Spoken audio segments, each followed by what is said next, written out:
네, 안녕하십니까. 양자역학 개론 제3강에 오신 것을 환영합니다. 지난 1강과 2강에서는 우리가 고전역학에서 다루는 해밀토니안 오퍼레이터, 라그랑지안 오퍼레이터를 이용해서 슈레딩거가 가정한 특정한 액션의 미니마이제이션을 가능하게 하는 형태로 웨이브 이퀘이션이 어떤 식으로 주어질 수 있는지에 대해서 말씀을 드렸습니다. 오늘은 슈레딩거 이퀘이션과 굉장히 비슷한 시기에, 그렇지만 슈레딩거 이퀘이션보다 약 몇 개월 더 빠르게 나왔던 다른 형태의 접근 방식인 하이젠버그, 그리고 하이젠버그의 방식을 수학적으로 완성을 시킨 막스 보온과 조르단이 만들어낸 매트릭스 기반의 메케닉스에 대해서 좀 다시 말씀을 드리도록 하겠습니다. 슈레딩거가 만든 슈레딩거 이퀘이션은 전형적으로 파동 방정식이라고 불리는 형태의 일종의 편미분 방정식으로 파동의 물성을 갖게 되는 양자역학적 대상의 일종의 이제 운동 방정식을 구해낸 것이 슈레딩거 방정식의 물리적 의미였다고 우리가 볼 수 있습니다. 그런데 하이젠버그는 이에 앞서서 만약에 이제 우리 수소 원자에서 그동안 발견되었던 것처럼, 그 당시의 기준이죠. 그동안 발견되었던 것처럼 양자화된 에너지 스테이트가 있을 때 이 양자화된 에너지 스테이트들을 일종의 코드로 나타낸다면, 예를 들어서 이제 에너지 스테이트가 컨티뉴어스하지 않고요. 뭐 첫 번째 에너지, 두 번째 에너지, 세 번째 에너지 이렇게 띄엄띄엄 존재한다고 했을 때 각각의 에너지 스테이트들을 우리가 일종의 퀀텀 넘버, 우리는 지금 이제 이걸 퀀텀 넘버라고 부르지만 그 당시에는 이제 쿼텀 넘버라고 우리가 부르지 않았을 것이고, 일종의 이제 코디파이화된 그런 넘버들이 있을 텐데, 사실은 우리가 이 전자, 예를 들어서 전자가 어떤 정교화된 에너지를 가지고 있는 궤도를 돌고 있다고 할 때, 이들이 어떤 에너지를 얼만큼 가지고 있었는지는 이들이 그 스테이트들을 왔다 갔다 할 때마다 빛을 방출하거나 빛을 흡수하는 스펙트럼에 의해서 그들의 스테이트를 알 수 있다고 우리가 보는 것이 합당할 것입니다. 근데 이제 그 당시 실험 기준으로 수소 원자의 스펙트럼을 조사해 보니 그 스펙트럼이 컨티뉴어스하게 나온 게 아니고 디스크리트하게 나왔다는 것이 그 당시의 물리학자들을 매료시킨, 그리고 굉장히 궁금하게 만든 부분 중에 하나였는데, 하이젠버그는 아예 이런 현상을 이용해서 만약에 에너지가 이렇게 퀀타이즈 돼 있다, 즉 양자화돼 있다면 그 양자화돼 있는 것 자체가 사실 이 퀀타이즈 돼 있는 일종의 대상들, 그래서 입자면 입자, 파동이면 파동, 상관없이 그들의 물리량 자체를 표현하는 일종의 코드가 되어야 되는 것이 아닌가라고 출발한 것이 바로 하이젠버그의 이런 파동역학의 시초였다고 볼 수가 있겠습니다. 자, 그럼 이제 하이젠버그가 이런 아이디어를 어떻게 구체화시켰는지 한번 알아보도록 하겠습니다. 여기 나와 있는 사진은 맨 왼쪽에 계신 분이 이제 하이젠버그와 슈레딩거의 이제 이 두 상위에 보이는 접근 방식을 어떻게 보면 이제 통합시킨, 좀 더 제너럴라이즈 시킨 영국의 물리학자이자 수학자인 펄 디락 선생이고, 이제 중간에 있는 분이 지금 우리가 오늘 알아보고자 하는 독일의 물리학자 베르너 하이젠버그가 되겠습니다. 그리고 맨 오른쪽에 계신 분이, 안경 쓴 분이 바로 슈레딩거 이퀘이션을 만든 에르빈 슈레딩거 선생이 되겠습니다. 이 세 사람이 1920년대 양자역학의 수학적 완성을 이제 이끌어낸 거두 중에 세 사람이라고 볼 수 있겠습니다. 이들이 만들어낸 이제 이 물리적인 양자역학의 해석 틀이 사실은 우리가 뒤에서 후술하게 될 막스 보른, 그리고 그의 제자인 이 조르당이 이제 완성시킨 매트릭스 미케닉스에도 굉장히 큰 도움을 얻었고, 사실 이렇게 매트릭스 미케닉스에서 바라본 양자역학과 슈레딩거의 웨이브 미케닉스에서 바라본 양자역학이 사실은 같은 수학을 가리키고 있고 같은 물리량을 가리키고 있다는 것은 굉장히 흥미로운 지점 중에 하나라고 볼 수 있습니다. 자, 그래서 하이젠버그가 꽂혀있던 그 개념이 바로 지금 이 슬라이드의 오른쪽에 나와 있는 개념이라고 볼 수 있겠습니다.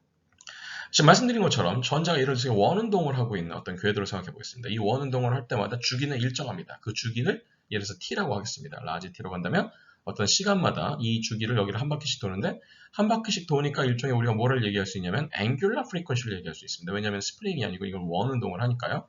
그래서 특정한 시간마다 2파이라는 라디안을 만들어내는 원운동을 하고 있는 앵귤러 프리퀀시를 얘기할 수 있는데, 이게 궤도마다 그 프리퀀시가 달라집니다.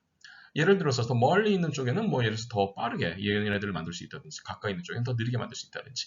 근데 재밌게도 수소 원자의 스펙트럼에서 발견했던 것은 바로 이 프리퀀시가 아무 값이나 갖는 게 아니고 띄엄띄엄 존재한다는 거. 그리고 그들 사이의 간격이 마치 특정한 레고 블록의 블록처럼 어떤 이게 그 간격이 일정하다는 거죠. 예를 들어서 여기가 만약에 두 칸이면 뭐 그 다음에는 뭐 세 칸이랄지 뭔가 셀 수 있는 간격인 것처럼 보인다는 건데 어쨌든 간에 슈레딩거는 요 두 에너지 스테이트들의 프리퀀시, 이 에너지가 결국 이 프리퀀시 차이만큼 비례할 것이라는 당연히 이 사실을 받아들였습니다. 그래서 그 당시에 그러한 프리퀀시를 에너지로 바꿔주는 상수가 바로 이제 플랑크 상수였는데 플랑크 상수는 원래 그냥 프리퀀시에 대해서 h였잖아요. 앵귤러 프리퀀시에 대해서는 그 플랑크 상수를 2파이로 나눠준 하바를 씁니다. 자, 그래서 이 초록색 파리클과 빨간색 파리클의 에너지는 각각 하바, 그 다음에 여기 이제 오메가, 이제 n-알파, 뭐 여기는 이제 오메가 n 이런 식으로 주어지는 어떤 이제 프리퀀시들로 주어지게 된다라는 것이죠. 자, 그런데 우리가 여기서 이제 이 하이젠버그가 궁금했던 것은 바로 이겁니다. 만약에 이렇게 에너지가 양자화가 돼 있는데 왜 그러면 에너지가 양자화가 돼 있는 것이 그러면은 왜 어떤 파리클의 위치나 모멘텀의 양자화에 영향을 미치는 것인가? 만약에 그러한 양자화가 영향을 미치기 위해서는 어떤 연결고리들이 보장이 되어야 되는가를 생각을 한 겁니다. 근데 그 당시에 잘 알려져 있던 수학적 툴 중에 하나가 프리의 트랜스폼이었죠. 그래서 어떤 포지션 스페이스에 있는 것, 그러니까 포지션 스페이스라는 건 우리에게 익숙한 원 디멘전, 투 디멘전, 쓰리 디멘전의 어떤 그런 공간을 의미하는 겁니다. 거기서의 단위는 당연히 미터 단위가 되겠죠. 어디 위치에 있느냐에 따라서 그 공간이 정의가 되니까요. 그런데 이제 우리가 프리의 트랜스폼에서 우리가 배웠던 것은 이런 미터의 공간을 역으로 표현할 수 있다는 거죠. 즉, 역 공간이니까 미터분의 1의 단위를 갖게 되는 그런 역 공간. 만약에 시간 공간이었으면 시간분의 1이니까 그거는 이제 프리퀀시 공간의 단위는 헬츠가 되겠죠. 자, 그래서 프리의 시리즈를 통해서 우리가 만들어낼 수 있는 건 뭐냐면 이미의 어떤 포지션은 사실은 그 포지션의 역함수에 대한 일종의 역공간에 대한 기여도로 볼 수 있을 것이고 이것을 만약에 우리가 시간에 대해서 우리가 본다 그러면 그 시간에 대한 역공간으로도 볼 수가 있을 것이다. 역시간으로도 볼 수 있을 것이다. 라는 게 프리의 시리즈의 가장 핵심적인 원리 중에 하나였죠. 즉 포지션 스페이스는 프리퀀시 스페이스가 되는데 사실은 이제 우리가 포지션 스페이스에 대해서 프리퀀시 스페이스라고 할 때 여기서 말하는 이제 프리퀀시는 오메가라고도 볼 수가 있겠지만 사실 웨이브 벡터라고 보는 게 더 맞을 겁니다. 그 부분 저희가 나중에 다시 설명하도록 하겠습니다.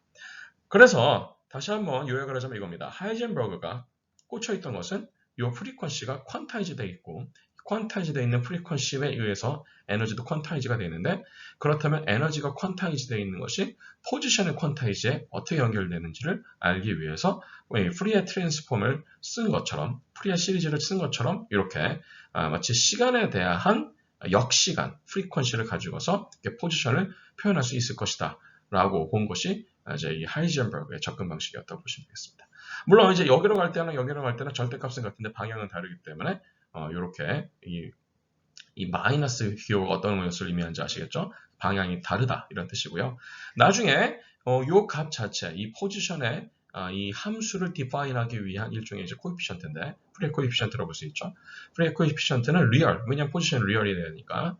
그래서 이들의 이 컨주게이트는 서로 같아야 된다. 즉 복수 순수는 여기서는 이제 실수성 성분밖에 없다라는 것이 여러분이 유념하실 부분 중에 하나가 되겠습니다. 그래서 이 두 파리클 사이에 에너지는 결국은 이 한 바퀴를 돌기 위한 단위 주기 t요. 그리고 이제 이 t를 얼마나 빨리 돌고 있느냐. 즉 예를 들어서 이제 n번째 파리클은 n분의 t만큼의 빠른 속도로 돌 것이고 n분의 t만큼의 빠른 속도로 도는 것이 여기 n번째 위치에 있는 것이 되겠죠. 그래서 이 두 궤도 사이의 에너지 차이는 이렇게 하바 곱하기 오메가 m 빼기 오메가 m 이런 식으로 주어지게 될 것이다라는 것이고 방향이 바뀌면 이제 이 부호가 바뀌어야 되는데 얘네들의 기호들은 똑같아야 되니까 이렇게 컨주게이트는 같아야 된다는 거 여러분이 여기까지는 잘 아셨으리라 생각합니다. 그래서 하이젠버그는 바로 어떤 입자의 위치와 모멘텀을 오로지 에너지 퀀타이제이션의 조건이 주어져 있을 때 이들을 일반화하기를 원했습니다. 자, 그래서 만약에 어떤 파리클이 어떤 궤도성에 있는데 그때의 궤도가 만약에 n번째 궤도라고 치고 그때의 프리퀀시가 오메가 n이라고 칩시다. 그랬을 때 이들은 사실은 이것에 대해서 기여할 수 있는 모든 이런 주파수 성분들의 합으로 정해지는 이런 마치 프리의 시리즈처럼 확장이 될 수 있을 거라고 하이젠버그는 생각을 했습니다. 지금 생각하면 당연히 맞는 말이죠. 왜냐하면 이건 당연히 일종의 프리의 트랜스폼이기 때문에 그렇습니다. 자, 근데 이제 하이젠버그가 여기서 한 단계 더 나간 것은 만약에 이런 포지션들이 그냥 하나가 아니고 예를 들어서 뭐 제곱이 되면 어떻게 될 거냐, 세제곱이 되면 어떻게 할 거냐, 그럼 모멘텀은 어떻게 처리할 거냐. 즉 포지션 자체도 재밌었지만 포지션을 통해서 창출이 될 수 있는 다양한 물리량을 어떻게 표현을 할 것이냐에 대해서 하이젠버그가 꽂혀 있었던 것이죠. 자, 예를 들어서 앞서 말씀드린 것처럼 하이젠버그는 이 양자화된 입자의 위치를 이렇게 양자화된 에너지를 가지고 표현하기를 원했었는데, 만약에 우리가 이들의 제곱을 만약에 표현하고 싶다 칩시다. 그럼 얘네들을 제곱을 하는데 첫 번째 거는 그냥 알파를 쓰면 되지만 이것을 구분하기 위해서 우리가 베타 프라임이라는 이런 이제 프라임을 가지고 이렇게 확장을 한 다음에 시그마끼리 모으고 나머지끼리 모은 다음에 이들을 이렇게 곱하고 나면 이런 성분을 구할 수가 있는데, 이것은 마치 제곱이라는 것을 나타낼 수 있는 또 다른 프리의 트랜스폼을 프리의 시리즈를 디파인할 수 있죠. 그때 프리의 시리즈에 대한 코에피션트 이번에는 y라고 표현을 해보고 일반성을 잃지 않기 위해서 얘네들을 그냥 m이라고 표시하고, 그때의 프리퀀시를 m하고 m-람다 사이, 감마 사이에 있는 이 프리퀀시만큼의 기어도들이 모든 기어도들이 합쳐진 프리의 시리즈라고 보겠습니다. 그럼 위에 거하고 아래 거가 수학적으로 같아야 되기 때문에 우리는 뭐를 알 수가 있냐면은 결국은 요것과 요것이 같아야 되고, 결국은 여기서 n-알파, 여기도 n-알파가 존재하니까 결국은 마치 n-알파를 중간 매개체를 통해서 n부터 n-베타까지의 스테이트 트랜지션이 이루어지는데, 그때 이제 이 알파 공간에서 모든 것을 다 휩쓸어서 이제 다 함축한 그런 결과물이라고 볼 수가 있게 되겠죠. 즉, 이 알파는 결국은 중간 매개체로서 가능한 모든 조합들을 말하는 것이니까 결국은 여기 이 베타하고 여기 맨 마지막 맨 바깥에 있는 시그마끼리만 비교를 하면 된다는 거죠. 그랬을 때 이 인덱스는 여기는 위에 거는 베타고 여기는 감마니까 베타하고 감마는 일단 같아야 될 것이고요.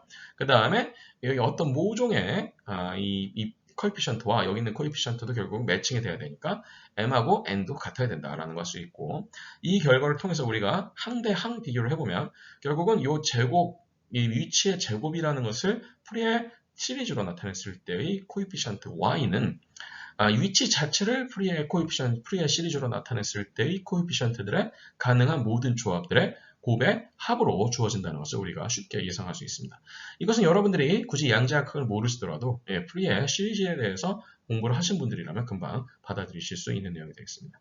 즉 여기서 여러분이 보셔야 될 것은 n에서 n-베타로 가는 게 아니고 n에서 n-알파로 간 다음 n-알파에서 n-베타로 가는 일종의 이제 매개가 되는 형태의 진검다리가 생겼는데, 여러분 이거 잘 보시면 알겠지만 이건 마치 x라는 어떤 행렬의 m by n-알파 성분과 x라는 행렬의 n-알파 by n-베타 성분의 곱이랑 똑같죠. 그러면 결국 이건 무슨 얘기가 됩니까? 결국 이거는 n 곱하기 n-알파 행렬과 이거는 n-알파 n-베타 행렬의 일종의 이 사이즈를 갖는 행렬들의 곱으로서 이 포지션의 제곱에 대한 성분이 표현이 될 수 있다는 것처럼 보이잖아요. 그러면 우리가 이것은 우리가 잘 알고 있는 매트릭스 멀티플리케이션, 즉 행렬의 곱을 단순하게 표현한 일종의 결과물에 불과하다라는 것을 알 수 있죠. 물론 그 당시에 왠지 모르겠지만 베르너 하이젠버그는 이것이 행렬의 이 오퍼레이션이다라는 생각을 하지 못했던 것 같고, 이것에 이제 사실 행렬과 같다는 것을 알아챈 사람은 베르너 하이젠버그의 지도교수였던 막스 보름과 그리고 그의 동료였던 이제 조르단이었죠. 그렇지만 하이젠버그가 이런 아이디어를 처음 만들어냈다는 것 자체는 굉장히 우리가 주목하고 기억을 해야 하는 것 중에 그래서 이제 이 하이젠버그가 그 다음으로 나간 단계가 바로 뭐냐면 그 당시에 잘 알려져 있었던 주기적인 원운동을 하는 이 입자의 운동량이 포지션에 대해서, 여기서 말하는 포지션이라는 건 궤도의 포지션입니다. 그래서 이제 예를 들어서 입자가 궤도를 한 바퀴 돌 때의 그 운동량을 요 선적분을 한 거죠. 선적분을 하는데 결국은 닫혀진 선적분을 하니까 이렇게 우리가 동그라미를 썼고요. 그 오비트 위에서, 궤도 위에서의 그 입자의 운동량을 쭉 적분한 그 값은 일종의 그걸 우리가 액션이라고 디파인할 수 있는데, 그 당시에 알려져 있었던 것은 이런 액션 자체가 퀀타이즈가 돼 있다라는 겁니다. 여기서 말하는 n은 그래서 인티저가 되겠고 h는 일종의 이제 이 플랑크 컨스탄트가 되겠죠. P는 여러분 잘 알고 있는 것처럼 n 곱하기 v니까 m의 포지션 다시 될 것이고, Q는 원래 포지션인데 이것을 만약에 t로 나눈 다음에 다시 적분하면은 이제 이 포지션 닷 곱하기 dt가 되겠죠. 따라서 x 다시 두개 있으니까 x 닷 제곱이 될 겁니다. 자, 그럼 이제 이 x 닷을 어떻게 표현할 것인지 생각해 봅시다. x는 아까 우리가 하이젠버그 얘기했던 것처럼 이런 푸리어 시리즈 형태로 표현할 수 있다고 그랬고 얘를 미분하면 시간에 대해서 미분하면 당연히 여기 i하고 오메가 n의 n-알파가 튀어나올 겁니다. 자, 이제 우리는 얘를 제곱을 하고 싶은 거예요. 여기 제곱이 있으니까. 제곱을 하기 위해서는 얘네들하고 얘네들을 똑같이 제곱을 하는데 재밌는 것은 여기서 보시면 알겠지만 여기 오메가 n의 n-알파라는 것은 결국 n하고 n-알파 사이의 에너지 차이를 해당하는 프리퀀시를 의미하는 것인데 결국은 이 오메가 n이라는 거는 어떻습니까? 이 원운동을 하는 주기 t에 뭐가 되겠습니까? t분의 1에 뭐가 됩니까? 정수배가 되는 거잖아요. 결국은 얘네들은 일종의 요 exponential i 오메가 n-n의 n-알파라는 것 자체가 결국은 일종의 아이겐 펑션이라는 것을 알 수 있으니까 결국은 요 2파이에서 적분이 되는 아이겐 펑션들의 orthonormality를 여러분이 공부하신다면 결국은 얘네들을 만족시키는 것은 여기 exponential 마이너스 i 오메가 n-알파 t가 된다는 것을 알 수 있으니까 얘네들을 제곱했을 때 수많은 시그마 중에서 만족하는 것은 이렇게 알파가 서로 반대인 그 시그마들만 남는 것이죠. 그래서 여기서 우리가 지금 컨주게이트를 여기다 붙였습니다. 스타를 붙였죠. 자, 그래서 이 x 닷의 제곱은 이런 식의 하나의 시그마 안에서만 존재할 수 있게끔 정리를 할 수가 있다는 거죠. i하고 i 오메가가 i의 이 컨주게이트 마이너스 i가 되니까 i 곱하기 마이너스 i는 1이 돼서 이제 i가 사라진 것이고 오메가끼리 곱했고 그 다음에 x끼리 곱했고 x는 이제 우리가 절대값 형태로 만들었고 익스포넨셜은 여기에 원래 i 오메가 n의 n-알파 익스포넨셜 i n-알파의 n인데 n-알파의 n은 뒤집으면 n의 n-알파를 붙이고 마이너스 붙이면 되니까 이 익스포넨셜하고 이 익스포넨셜이 사라져서 이렇게 익스포넨셜 함수는 없고 이렇게 제곱값과 이 코에피션트, 이 오메가 코에피션트 형태만 남은 값이 되었습니다. 자, 그래서 이들을 적분을 한 값이 결국은 어떻게 되겠습니까? 요것을 적분한 값이 되겠죠. 맞죠? 요것을 적분했을 때 결국은 이제 이 오메가만큼에 대한 적분이 되는 거니까 여기 2파이가 나오게 될 거고요. 맞죠?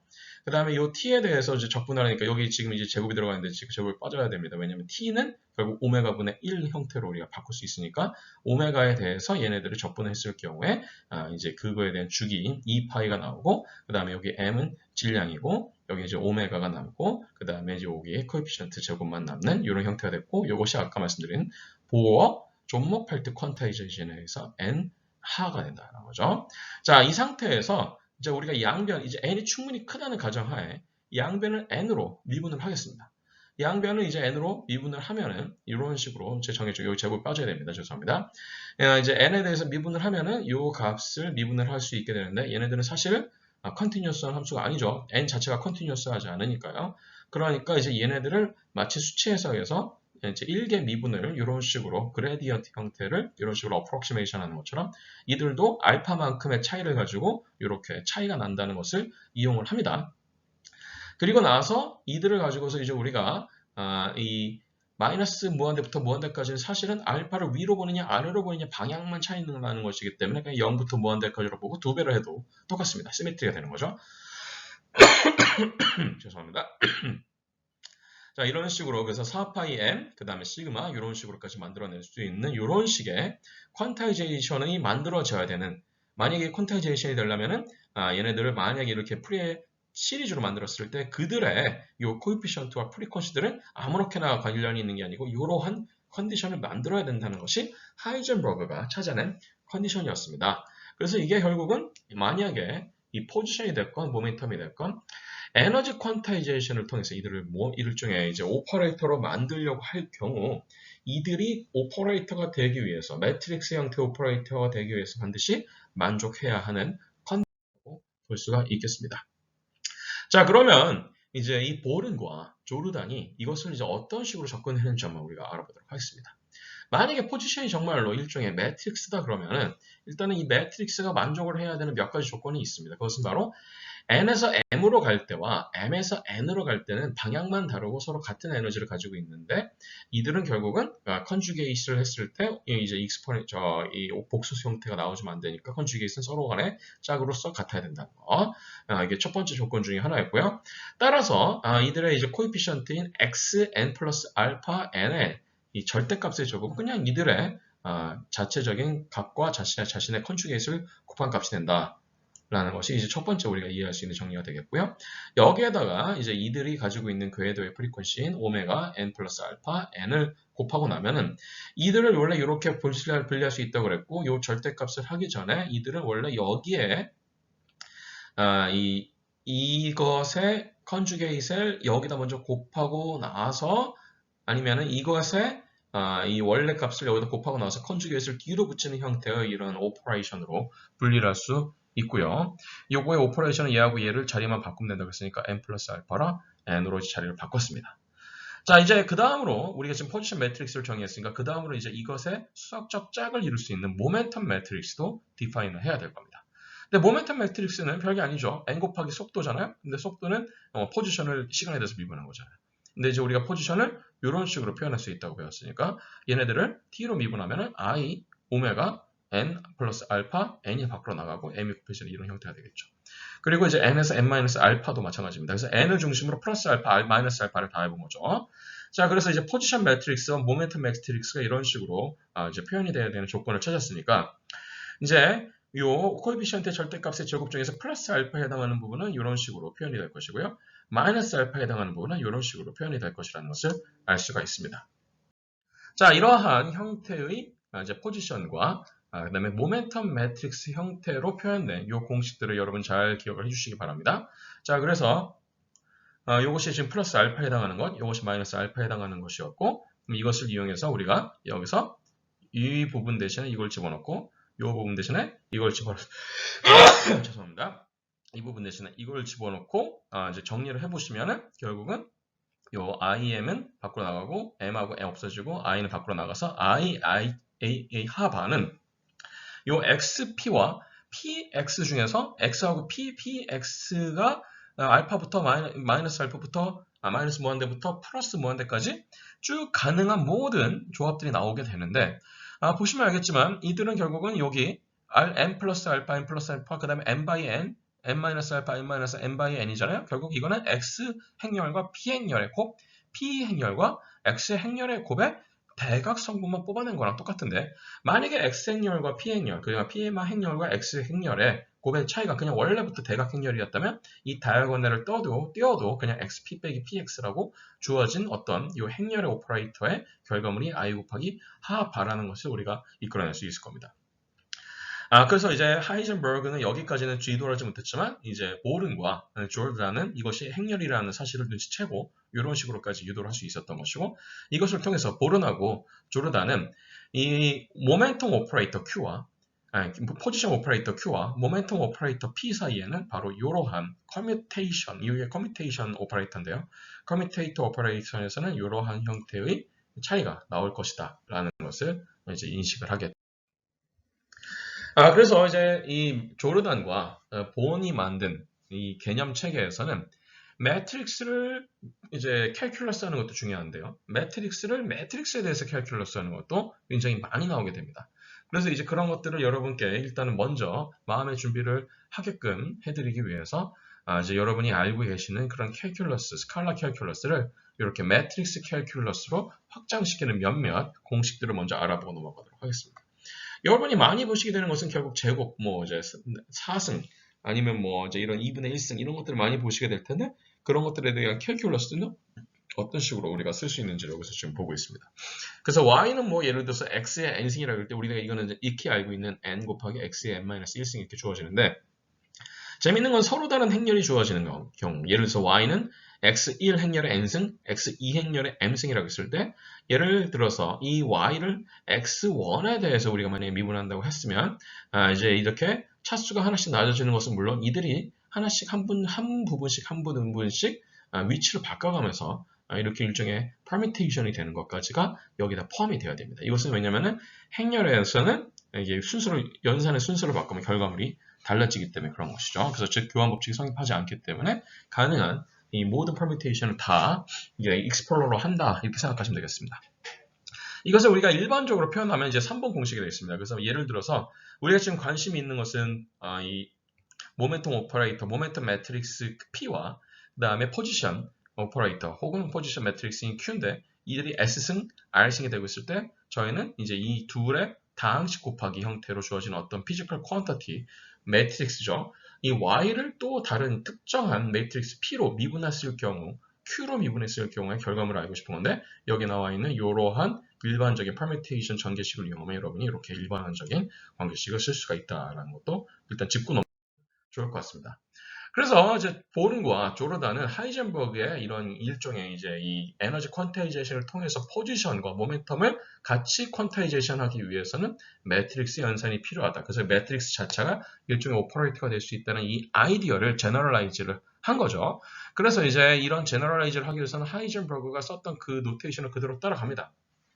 예를 들어서 정해진 궤도, 그래서 이제 n번째 궤도와 n번째 궤도로 정해져 있는 두 궤도 사이에 이제 트랜지션이 있다고 가정을 해보고 그런 트랜지션을 예를 들어서 이제 끝이 있고 시작이 있고 끝이 있는데 그러려고 그러면 인덱스가 두 개가 필요하잖아요. 시작점 뭐 n, 끝점 n 이런 식으로. 그래서 그런 인덱스를 가지고 표현한다면 이것은 마치 행의 열에 해당하는 그런 인덱스로 볼 수 있다는 것이 이 막스 보른과 조르단의 아이디어였던 것이죠. 그래서 이제 만약에 P 오퍼레이터, 즉 이 모멘텀 오퍼레이터를 만약에 매트릭스로 바꾼다 그랬을 때 그러면 이 포지션 매트릭스를 이루는 어떤 성분, 이 m by m 성분을 알 수가 있을 겁니다. 교수님 제가 나중에 전화드리겠습니다, 교수님. 네. 저기 혹시 언제쯤 가능하실까요? 제가 한 15분, 20분 후에 다시 전화드리겠습니다, 교수님. 예. 이 포지션 매트릭스의 성분을 PNM, 그다음에 모멘텀 매트릭스의 성분을 QNM이라고 이제 우리가 표시를 하고 이것을 우리가 앞서 말씀드린 이 하이젠버그의 노테이션을 따라서 그대로 쓸 수가 있다는 얘기가 되겠죠. 그래서 마찬가지로 Q 매트릭스를 QNM, 그 다음에 이들의 프리퀀시 오메가 NM, P 매트릭스를 PMM, 그 다음에 이들의 오메가 프리퀀시 Q 오메가 NM. 이게 이제 일종의 이제 프레 트랜스폼에 해당하는 성분들이 되는 거죠. 사실 여기 앞에 다 시그마가 생략이 돼 있다고 보시면 됩니다. 이들이 이제 가능한 한 모든 일종의 그 요소들로 이들을 만들 수 있다는 것을 의미하는 것이니까. 자, 그래서 우리가 만약에 요 QNN과 QMN을 곱하면 얘들의 이제 절대값의 제곱이라고 얘기할 수 있을 거고 앞서 말씀드린 것처럼 스테이트로 위로 가느냐 아래로 가느냐 절대값은 똑같지만 방향성이 다르기 때문에 여기 마이너스를 붙인다는 거. 그리고 만약에 Q를 우리가 시간에 따라서 미분을 하고 싶다 그러면은 여기 앞에 있는 텀들만 나오겠죠. 그래서 I, 오메가, N, M이 나올 거고 QNM이 나오겠죠. 자, 그래서 이제 우리는 이것을 종합적으로 표현하면 이렇게 표현할 수가 있을 겁니다. P 행렬은 P 알파, 그 다음에 익스포넨셜 I, 오메가 알파. Q 행렬은 Q 알파 이런 식으로 표시할 수 있겠고 Q 다시 이런 식으로 표시할 수 있겠죠. 그래서 이거는 이제 우리가 P 자체를 행렬로 쓸 때, Q 자체를 행렬로 쓸 때는 이렇게 N by M이라고 쓸 수 있겠지만 이걸 우리가 프리에 트랜스폼 형태로 쓰고 싶다, 프리에 시리즈 형태로 쓰고 싶다 그러면 이렇게 가능한 모든 프리퀀시가 있는 이런 프리에 시리즈 합으로 표현할 수 있는 것을 잘 이해를 해봅시다. 자, 이것을 이용해서 이제 막스 보른과 조르단이 했던 것을 그대로 한번 따라가 보겠습니다. 하이젠버그가 했던 것처럼 볼은 조모펠트 퀀타이제이션 조건을 이용해서 어떤 정해져 있는 원 궤도를 움직이고 있는 파리클의 모멘텀을 이제 이 궤도상에서 적분을 했을 때의 그 액션은 퀀타이즈가 되어 있다는 조건을 그대로 이용하려고 합니다. 자, 원을 그리고 있으니까 이들을 예를 들어서 이제 타임 프리퀀시, 타임 스페이스로 보게 된다면 이제 원래 단위 주기죠. 이게 단위 주기 t 0부터 단위 주기 t까지의 이들의 적분 값이 될 것이고 이건 p 곱하기 q 다시 될 텐데 앞서서 우리가 얘기했던 p는 이런 식으로 q는 이런 식으로 q 다시 이런 식으로 하이젠버그의 노테이션 따라서 이렇게 쓸 수 있다고 말씀을 드렸고요. 그래서 이제 우리가 p하고 q 닷 대신에 이것을 여기다 집어넣고 시그마끼리 모으고 아까 말씀드렸던 것처럼 이제 얘네들은 얼스 노멀리티가 있으니까 얘네들끼리 같은 애들끼리만 모은다고 말씀을 드렸고요. 그 다음에 얘네들을 만들라 그러면 이런 식으로 만들 수 있으니까 얘하고 엑스포넨셜 날라가고 그 다음에 여기 알파 그 다음에 이제 이 오메가 알파는 결국 알파 배만큼 단위 이 프리퀀시의 배라고 볼 수가 있고 그 다음에 시그마하고 적분 기호를 자리를 바꾸고 적분 안에서 이들을 이제 이 시간에 따라서 적분을 하면은 2파이가 밖으로 나가죠. 그 다음에 여기 i가 여기 있었고요. 알파는 상수니까 밖으로 나가 여기 적분 밖으로 나가는데 이 시그마 안에 남아있게 되고 p-알파, q-알파 이런 식으로 이렇게 뽑아낼 수 있게 되고 2파이 i까지 뽑아내게 되면 이렇게 쓸 수가 있고요. 이 상태에서 요 j를 양변 왼쪽엔 지금 j가 있고 오른쪽엔 요 시그마가 있잖아요. 이 양변을 j로 미분을 합니다.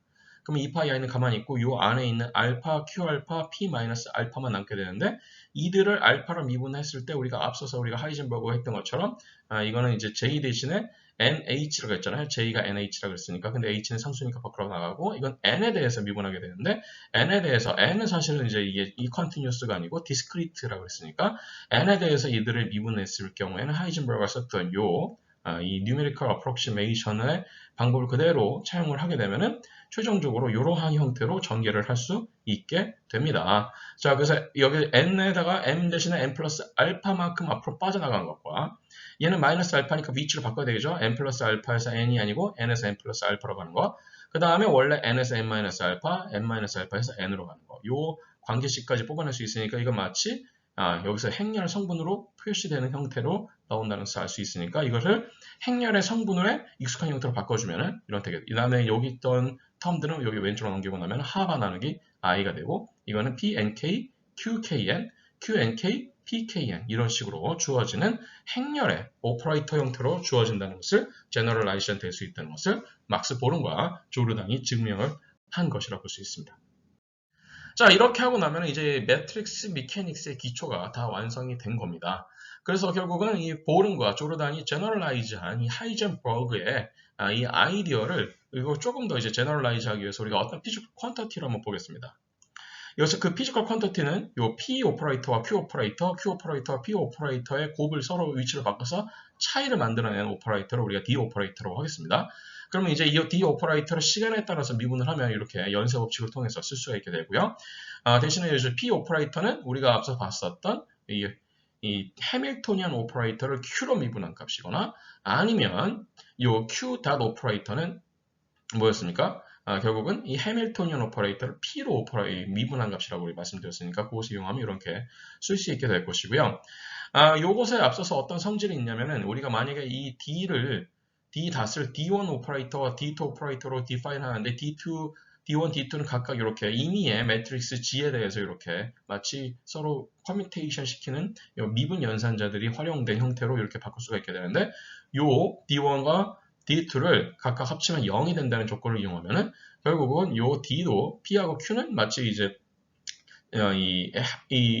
이 해밀토니안 오퍼레이터, 해밀토니안 매트릭스 오퍼레이터는 그냥 임의의 Z 오퍼레이터의 일종이 되니까 결국은 D 닷은 0이 되니까 D 닷이 0이 된다는 것은 D 닷은 어떤 이제 미분을 했을 경우에 그게 0이 될 때는 계획 상수라고 했으니까 행렬을 미분했을 때 0이 된다는 것은 이들이 다이아고널 매트릭스라는 것을 의미하는 것이죠. 따라서 P, Q 빼기 Q, P 형태로 주어지는 매트릭스의 차이는 어떤 단위 행렬, 다이아고널 매트릭스에 이제 이 비례를 하게 될 텐데 앞서 얘기했던 우리가 이 보름과 조단이 하이젠버그의 발견에서 이 끄집어낸 이 개수가 하바 나누기 i였으니까 다이아고널이긴 다이아고널인데 요 앞에 있는 요만큼의 개수가 더 추가가 된 이 다이아고널 텀의 형태로 주어지는 매트릭스 관계식을 얻을 수 있죠. 이러한 형태의 퀀타이제이션을 본 조르단 이퀘이션에 의한 이 퀀타이제이션, 스트롱 퀀타이제이션이라고 합니다. 사실은 이제 요거를 가지고 몇몇 이제 좀 유용한 관계식들을 뽑아낼 수가 있습니다. 여기서 말하는 유용한 관계식을 예를 들면 이런 겁니다. 이 지금 스트롱 퀀타이제이션 릴레이션십에다가 양변에다가 예를 들어서 P 오퍼레이터, P 매트릭스를 곱했다 칩시다. 그럼 P를 양변에 곱하면 이렇게 되겠죠. 그런데 이제 이것을 잘 보시면 이거는 P제곱 Q지만 요거는 이제 이 중에서 P를 밖으로 빼고 나면 PQ 대신에 QP 더하기 하바 나누기 I 곱하기 이 단위 행렬을 곱할 수가 있게 되죠. 이걸 전개하면 이런 식으로 쓸 수 있게 되고 이것은 다시 쓰면 이런 식으로 쓸 수 있게 됩니다. 자, 이것을 그러면 우리가 제너럴라이즈 하면 이렇게 되겠죠. P의 n승 Q는 Q에 곱하기 P의 n승 더하기 n의 하바 I P의 마이너스 1승. 그 다음에 P의 Q의 n승은 이런 식으로 쓸 수 있게 되겠죠. 자, 이것을 우리가 같이 제너레이션 시키면 결국은 이제 이것을 해밀토니안 오퍼레이터에 대해서도 똑같이 제너럴라이제이션 시킬 수가 있습니다. 그래서 해밀토니안 오퍼레이터 Q 빼기 Q의 해밀토니안 오퍼레이터로 하면 이거는 마치 이제 이 해밀토니안 오퍼레이터를 P로 이 편미분한 오퍼레이터랑 똑같아지는데 그게 Q의 닷이라고 아까 말씀드렸고 이것도 마찬가지로 HP 빼기 PH는 하바 나누기 I 그 다음에 P 닷이라고 말씀드렸으니까 결국은 여기서 여러분이 주목하실 수 있는 것은 바로 뭐냐면 P와 Q는 서로 매스메리컬리 르장드르 트랜스포메이션이 될 수 있고 이들이 서로 일종의 이제 독립된 오퍼레이터로서 공간을 이제 커버할 수 있는 오퍼레이터다라고 볼 수가 있습니다.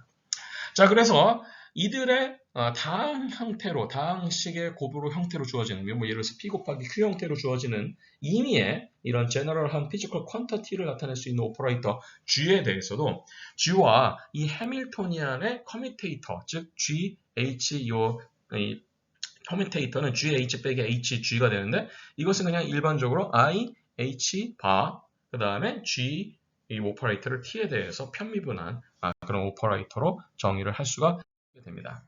자, 이런 이제 커뮤테이터라는 오퍼레이터에 대해서 이제 조금씩 여러분이 익숙해지셔야 됩니다. 그래서 커뮤테이터의 몇몇 프로퍼티들이 있습니다. 여기 나와 있는 1번 바이리니어리티, 즉 얘네들은 이제 전개를 할 수 있다는 거. 2번 alternating, 이들의 위치를 바꾸면은 마이너스가 붙는다는 거. 그 다음에 여기 결합 법칙에서는 A하고 B, C 자체의 커뮤테이터, 그 다음에 B하고 CA, C하고 A, B 사이에 이 커뮤테이터는 여러분이 잘 전개를 해보시면 0이 된다는 것을 알 수 있고요. A하고 B 곱하기 C의 커뮤테이터는 A하고 B의 커뮤테이터를 C를 곱하고 아니면 B에다가 A하고 C를 곱하는 형태로 주어지는 이런 커뮤테이터 성질을 여러분이 잘 익혀놓으시기 바랍니다. 자, 이렇게 이 하이젠버그가 만든 아이디어를 수학적으로 완성한 형태의 퀀타이제이션을 우리가 스트롱 퀀타이제이션 혹은 퍼스트 퀀타이제이션이라고 합니다. 그래서 이제 우리가 퍼스트 퀀타이제이션에서부터는 이제 오퍼레이터와 매트릭스를 같은 동격의 작용소로 우리가 볼 수가 있습니다. 자, 그래서 이제 포지션을 만들어내는 어떤 스테이트에다가 포지션을 만들어내는 오퍼레이터를 Q 햇이라고도 할 수 있고 아니면 이들을 매트릭스 Q라고도 볼 수 있습니다. 모멘텀 오퍼레이터 역시 P 햇이라고 볼 수 있지만 매트릭스 P라고도 볼 수 있게 되는 것이죠. 근데 이제 우리가 앞서 봤었던 것처럼 이 스트롱 퀀타이제이션 효과에 의해서 이들의 Q 햇과 P 햇의 커뮤테이터는 이게 0이 아니고 I 곱하기 하 바 형태가 된다는 거. 이거는 이제 오퍼레이터 형태로 주어진 거고 매트릭스 형태로 주어지면 이렇게 Q 행렬, P 행렬이 됐을 때 이들은 I 하바, 그 다음에 여기 단위 행렬이 나와야 된다는 거죠. 자, 이러한 개념을 가지고서 이제 우리가 드디어 이제 본격적으로 스테이트 펑션들의 일종의 이제 이너 프로덕트들이 갖출 수 있는 수학적인 의미와 물리적인 의미를 탐색해 볼 수 있는 단계로 갈 수가 있습니다. 예를 들어서 여기 나와 있는 이제 이 브라켓이라는 것이 바로 어떤 이제 여러분이 이제 조금씩 익숙해지시고 있는 일종의 스테이트를 나타내주는 일종의 아이겐 펑션이라고 볼 수가 있습니다. 예를 들어서 이제 여기서 말하는 것은 어떤 식으로 이제 읽냐면 F라는 아이겐 펑션에다가 Q라는 오퍼레이터를 적용하고 이것에다가 다시 G라는 아이겐 펑션을 이너 프로덕트를 시킨 거죠. 여기서 말하는 이제 펑션이라는 아이겐 펑션이라는 것은 다 벡터로 표현할 수 있게 되죠. 이들은 실수 공간에서 이들을 적분한 값과 똑같다고 이렇게 디파인이 됩니다. 자, 그럼 F는 F대로 G는 항상 이렇게 컴플렉스 컨주게이트 형태로 들어가고 Q 오퍼레이터는 포지션을 나타내는 거였으니까 Q 오퍼레이터는 여기 X가 들어가게 되는 거죠. P 오퍼레이터는 마이너스 I, H 하바에 그 다음에 여기 이것을 X에 대해서 미분하는 형태의 오퍼레이터가 P 오퍼레이터라고 말씀드렸습니다. 자, 그래서 이제 우리가 Q 오퍼레이터, 포지션 오퍼레이터와 모멘텀 오퍼레이터가 이렇게 스테이트 펑션을 실수 공간에서 이렇게 적분하는 오퍼레이션의 결과가 만들어지는 결과물로 일단은 이해를 할 수가 있겠고요. 자, 이것을 이제 우리가 좀 더 제너럴라이즈 한번 해보겠습니다. 예를 들어서 이제 어떤 실수 공간에서 우리가 이제 디파인 할 수 있는, 복수 공간에서 디파인 할 수 있는, 아이겐 벡터 A, 이건 우리가 캣이라고 있습니다. A 캣이라고 있습니다. 이건 브라켓이라고 있는데 그 중에서 오른쪽으로 꺾어진 이러한 것을 이제 우리가 A 캣이라고 있습니다. 이 아이겐 벡터 A 캣의 아이겐 밸류 A를 만들어내는 것이 바로 이 Q 오퍼레이터의 아이겐 벡터 아이겐 밸류라고 우리가 보겠습니다. 그러면 이제 우리는 어떤 펑션을 만들어낼 수 있는데 이 펑션은 어떤 펑션이냐면 이렇게 실수 공간에서 적분이 됐을 때 바로 이 아이겐 벡터와 대응이 되는 펑션이라고 볼 수 있습니다.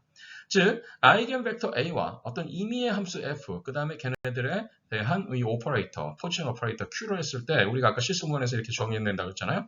여기 포지션이 나오고 F의 컨주게이트 그 다음에 이 A 스테이트, 이 아이겐 벡터에 대응하는 어떤 펑션 U라고 그랬었는데 요 X는 결국은 뭐가 되냐면은 얘들의 아이겐 밸류가 된다고 했으니까 아이겐 밸류가 A로 밖으로 나가고 F 스타 U가 되는데 결국은 이것은 그냥 아무것도 없는 거니까 여기 1을 집어넣고 나면 F하고 A에 그냥 얘는 내적이 되는 것이죠.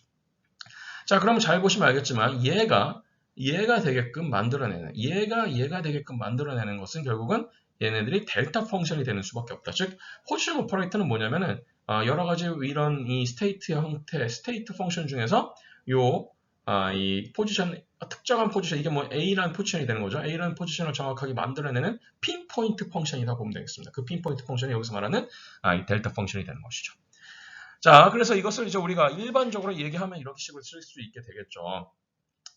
그래서 A와 F를 이렇게 내적한 것은 여기 F와 이 델타 펑션을 내적하는데 델타 펑션은 A에 대해서 값만 주는 델타 펑션이라고 볼 수 있으니까 이것은 FA가 되는. 그래서 우리가 이러한 함수를 우리가 뭐라 부르냐면은 포지션 스페이스에서의 웨이브 펑션이라 이렇게 부릅니다. 근데 흥미롭게도 똑같이 우리가 이 아이겐밸류 P 캣에 대해서 이제 이 모멘텀 오퍼레이터에 대한 아이겐밸류와 아이겐벡터를 상정을 해볼 수 있고요. 그 다음에 이 모멘텀 오퍼레이터의 아이겐벡터 p 캣에 해당하는 적분 실공간에서의 적분을 했을 때 그것에 대응을 하는 펑션은 kx라고 우리가 한번 가정을 해보겠습니다. 자, 마찬가지로 그러면 p 오퍼레이터를 이러한 아이겐벡터 p에다가 적용을 하고 거기에 임의의 피지컬 함수를 이렇게 내적한 결과를 우리가 적분상에서는 이런 식으로 정의할 수 있고 이건 실공간이라는 뜻입니다. 그 다음에 이제 P는 아까 말씀드렸던 것처럼 마이너스 I 하바였고 그 다음에 미분기가 들어갔으니까 임의의 함수 K에 대한 미분기역이 들어갔고요.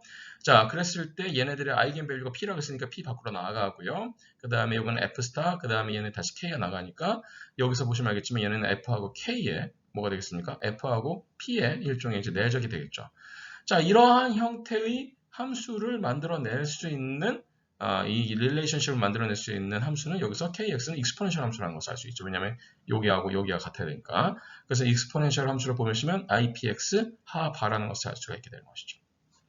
자, 그럼 이제 우리가 뭘 알 수가 있냐면은 이 임의의 이 모멘텀 오퍼레이터에 해당하는 아이겐 벡터 p에 대한 이건 이제 벡터가 되고 이것은 cat 벡터가 되는데 이들을 실 공간에서 적분했을 경우에는 k 함수 대신에 얘를 쓰면 되는데 여기 마이너스 들어갔거든 컨주게이션이 됐기 때문이죠.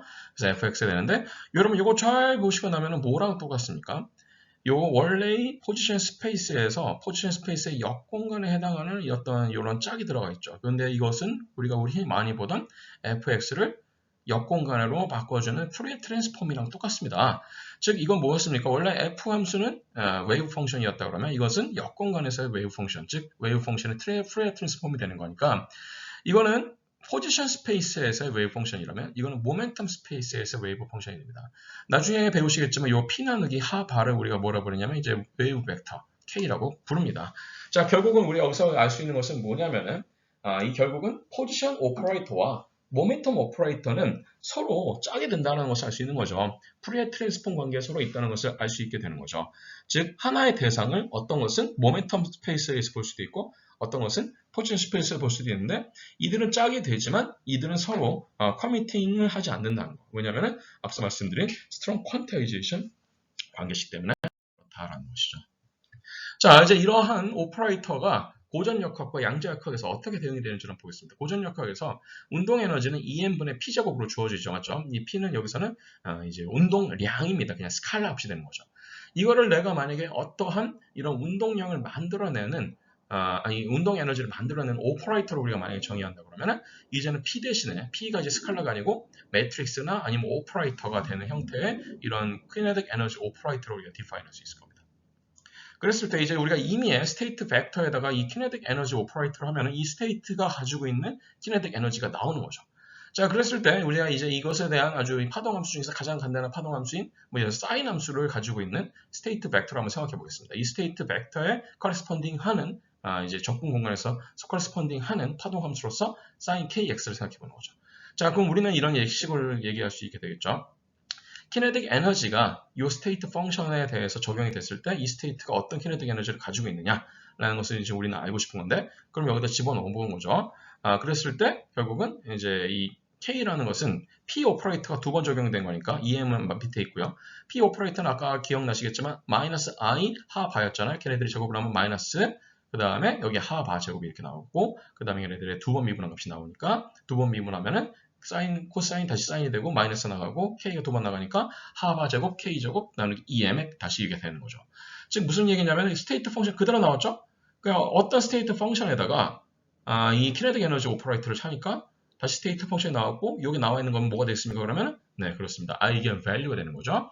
그래서 이런 키네틱 에너지 오퍼레이터를 우리가 이런 식으로 모멘텀 오퍼레이터의 제곱의 형태로 디파인할 수 있게 되면은 걔네들에 대한 아이겐 밸류를 우리가 동일하게 디파인할 수 있게 되는데 그것에 대한 아이겐 밸류는 결국 하바 제곱 곱하기 k 제곱이 된다는 것이고 k가 아까 말씀드렸던 것처럼 웨이브 벡터 역할을 하기 때문에 이것이 바로 양자역학에서 디파인이 될 수 있는 모멘텀의 스칼라 값을 우리가 이렇게 아이겐 밸류라고 디파인할 수 있게 되는 것이죠. 그래서 이 고전역학과 양자역학의 가장 큰 차이 중에 하나가 바로 고전역학에서는 이렇게 스칼라 개념이 여러분이 익숙해지셨다면 양자역학에서는 여러 가지 스테이트들이 지금 이제 동일하게 리니어 커뮤니케이션이 되어 있는 상황이고 여러분은 그 스테이트들에 대해서 어떠한 특정한 관찰이라는 행위로 이런 모멘텀 오퍼레이터나 포지션 오퍼레이터를 어플라이해서 거기서 관찰되는 양은 바로 이렇게 아이겐 밸류 형태로 관찰이라고 여러분이 보실 수가 있는 겁니다. 자, 그래서 이제 우리가 이런 매트릭스 메케닉스를 이제 조금 더 잘 이해를 하시면은 하이젠베르그의 불확정성 원리, 하이젠베르그의 불확정성 원리라고 알려져 있는 이 하이젠베르그의 uncertainty principle도 여러분이 유도를 하실 수가 있습니다. 이제 우리가 uncertainty라는 것은 이런 겁니다. 예를 들어서 이제 우리가 어떤 모멘텀이 있는데 그 모멘텀이 사실은 정해져 있지 않고 어떤 불확실성이 있다 칩시다. 어떤 플러스 마이너스 뭐 몇 퍼센트 범위에 들어간다 이런 식의 얘기를 많이 하잖아요. 그런 식의 얘기를 하기 위해서는 이제 우리가 어떤 오퍼레이터를 정의를 했을 때 거기서 나오는 아이겐 밸류가 플러스 마이너스 얼마나 차이 나느냐 이런 얘기를 해볼 수가 있을 겁니다. 자, 그런 것을 이제 우리가 좀 더 제너럴라이즈해서 예를 들어서 이제 어떤 오퍼레이터 A 햇을 정의하고요. 그 A 햇에서 거론져낼 수 있는 평균값, 이게 바로 평균값이죠. 어떻게 하면 되냐면 이 A 햇을 스테이트 펑션, 이게 웨이브 펑션입니다. 여기서는 스테이트 펑션에다가 적용한 값이 적분 공간에서 총 다 계산이 됐을 때 나오는 일종의 평균값이 되는 것이죠. 그러면 이제 이것은 데비에이션이 되겠죠. 원래 이거는 아무 스테이트나 적용했을 때 나올 수 있게 만드는 일종의 오퍼레이터고 요거는 어쨌든 간에 평균값으로 나오게 만드는 오퍼레이터고 B 오퍼레이터에 대해서도 동일한 값을 정할 수 있고요. 우리가 여기서 A 오퍼레이터하고 B 오퍼레이터의 이 fluctuation 오퍼레이터들의 커뮤팅은 I 곱하기 C라는 요 C는 실수로 주어져 있는 어떠한 이제 이러한 커뮤테이터 릴레이션십을 가지고 있다 봅시다. 아까 우리가 이제 strong quantization에서 이제 결국 P하고 Q가 이런 것들에 해당하는 게 되겠죠. 자, 그럼 variance, 즉 분산이라는 것은 요 차이를 제곱한 게 되겠죠. 그렇죠? 그래서 요 차이를 제곱한 게 되니까 얘네들의 제곱을 제곱한 게 되니까 얘네들의 제곱을 이제 우리가 평균을 내고 마찬가지로 B에 대한 분산 역시 여기 이 fluctuation 오퍼레이터의 제곱을 이제 마찬가지로 우리가 평균값으로 가면 되겠죠. 그러면 요 두 분산, 두 오퍼레이터의 분산의 곱은 요 두 적분값들의 곱이 될 텐데 얘네들은 이제 각각 프로세스가 있고 얘네들은 허미시아니까 이렇게 밖으로 나가서 이렇게 각각의 분배를 만들 수가 있고요. 그리고 나서 여기서 우리가 슈바르츠, 여기서 증명하지는 않습니다만 슈바르츠의 부등식을 이용하면은 이렇게 각각 떨어져 있는 두 오퍼레이터들의 이제 내적의 값은 각각의 서로 짝을 지어서 만든 내적의 값의 절대값의 제곱보다 크다는 것이 슈바르츠의 이니퀄리티가 되겠습니다. 등식이 되겠습니다. 마찬가지로 이들의 허미시안 형태를 이용하게 되면 이렇게 A하고 B의 이렇게 오퍼레이터가 곱해지는 형태로 다시 이렇게 가운데로 몰 수가 있게 되겠고요. 요것을 이제 이것을 두 가지로 분리를 합니다. 두 가지로 분리하는 것 중에 하나가 이제 플러스로 된 것과 마이너스로 된 것으로 분리하면 되죠. 그런 다음에 이것을 2분의 1로 나눠주면 되는데 제곱이 됐으니까 앞에 4분의 1이 튀어나간 것이죠. 그럼 여기서 보시면 AB 더하기 BA는 리얼 넘버가 되고요. AB 빼기 BA는 위에서 정의했던 이 커뮤테이터 오퍼레이터의 정의 때문에 이미지너리 넘버가 됩니다. 그러면 이제 리얼 넘버와 이미지너리 넘버가 안에 있는 것들의 제곱이 되면 리얼 넘버의 제곱 더하기 이미지너리의 넘버의 제곱이 하면 되겠죠. 그래서 리얼 넘버의 제곱 더하기 이미지너리 넘버의 제곱이 나온 것이 바로 요 맨 마지막 줄이 되겠습니다. 그래서 이게 리얼 넘버, 그러니까 리얼 넘버의 제곱, 이건 이미지너리 넘버니까 이미지 넘버의 제곱, 4분의 1은 각각 포함을 해줬고요. 얘는 당연히 요거 하나만 있는 것보다 크거나 작겠죠. 따라서 이 두 오퍼레이터의 분산은 결국은 요 4분의 1의 요 C의 제곱보다 크니까 양변에다가 스퀘어 루트를 씌우면은 이 variance, A 오퍼레이터의 variance와 B 오퍼레이터의 variance는 이들의 커뮤트 값의 이 평균값보다는 항상 크거나 같다. 라는 일반적인 이런 관계식을 만들어낼 수 있습니다. 어떤 경우에 바로 이렇게 이 두 오퍼레이터가 커뮤테잉 하지 않는 경우에. 그래서 이제 우리가 A 오퍼레이터하고 B 오퍼레이터 대신에 포지션 오퍼레이터와 모멘텀 오퍼레이터를 집어넣고 그다음에 이 커미팅을 했을 때 여기 C 값이 그때 하바였으니까 하바를 집어넣고 나면은 결국은 2분의 하바가 되겠죠. 여기서 I는 이제 여기서 계산했을 때 이 공간에서의 접근값으로 날아가고, 그래서 2분의 하 바보다는 항상 요 모멘텀의 이 플럭추에이션과 그 다음에 포지션의 플럭추에이션, 즉 모멘텀의 uncertainty와 이 포지션의 uncertainty의 곱은 항상 특정한 값보다는 큰데, 그 값이 바로 뭐냐면은 이제 이 플랑크 컨스탄트를 2로 나눠준 것보다 항상 크거나 같다라는 이 정리가 바로 하이젠버그의 uncertainty principle이 되겠습니다. 자, 이게 그럼 어떤 것을 의미하냐면, 여러분이 양자역학 교과서를 읽으실 때 많이 보시는 개념 중에 하나인데, 예를 들면 이런 겁니다.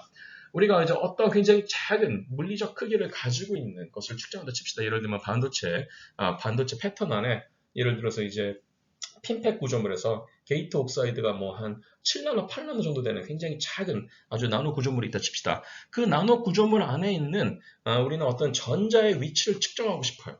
나노 구조물 그 게이트 옥사이드 안에 있는 전자 위치를 측정하기 위해서 그럼 우리가 뭘 써야 됩니까?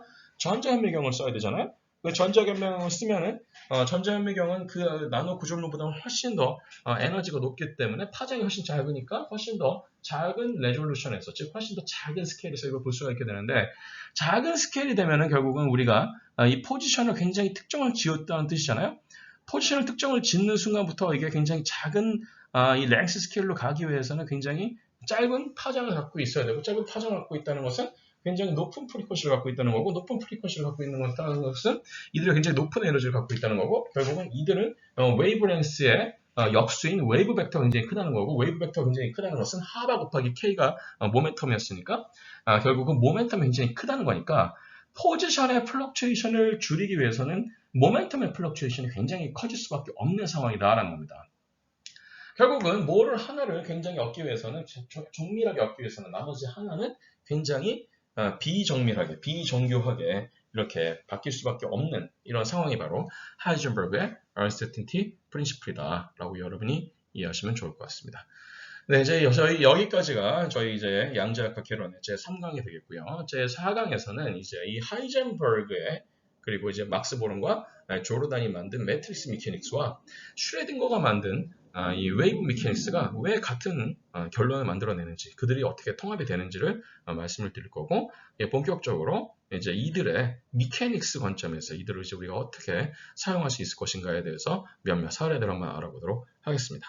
네, 조금씩 내용이 어려워지고 있습니다만은, 말씀드렸다시피 이것은 양자역학 정규 과정이 아니고 양자역학 계산을 여러분이 빠르게 하기 위한 일종의 크래시 코스이기 때문에, 좀 더 제대로 공부하고 싶으신 분들은 교과서를 정확한 종류 교과서 하나 정해서 차근차근 하나씩 수학적인 기초부터 만들어 나가서 여러분들이 여러분의 것으로 이것을 만드시는 것을 추천을 드립니다.